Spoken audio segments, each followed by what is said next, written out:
আমাদের সবার ফোনেই বাই ডিফল্ট এই ক্যালকুলেটরটি থাকে, আর এই ক্যালকুলেটর দিয়ে আমরা সাধারণত হিসেব নিকেশ করে থাকি। কিন্তু হিসেব ছাড়াও এই ক্যালকুলেটরটি সিকিউরড ভোল্ট হিসেবে ব্যবহার করতে পারেন।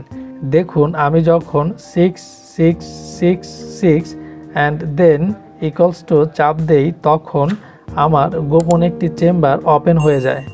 এখানে আমি আমার কিছু ছবি সিকিউরড করে রেখেছি যা অন্যান্য ফোল্ডারে থাকবে না। তার মানে আমি যদি এই দুটো ছবি দেখতে চাই তাহলে আমাকে এই ভল্টে আসতে হবে। এটা আমার নর্মাল ফটো গ্যালারি যেটা রয়েছে সেখানে দেখাবে না। আর ক্যালকুলেটরেও যে গোপন একটি ভল্ট থাকতে পারে সেটি হয়তো আপনি ছাড়া আর কেউ জানবে না। এখন প্রশ্ন হলো, আপনি এই অ্যামেজিং অ্যাপসটি কোথায় পাবেন? সিম্পলি গুগল প্লে স্টোর থেকে ক্যালকুলেটর ভল্ট এই অ্যাপসটি নামিয়ে ইনস্টল করে নিন। আপনাদের সুবিধার্থে আমি এই অ্যাপসটির লিঙ্ক ভিডিওটি ডেসক্রিপশন বক্সে দিয়ে দিয়েছি, আপনারা ওখানে ক্লিক করেও নামিয়ে নিতে পারেন। ট্রিক্সটি পছন্দ হলে প্লিজ ভিডিওটি লাইক দিবেন আর চ্যানেলটি সাবস্ক্রাইব করে আমাদের সাথেই থাকবেন। Thank you.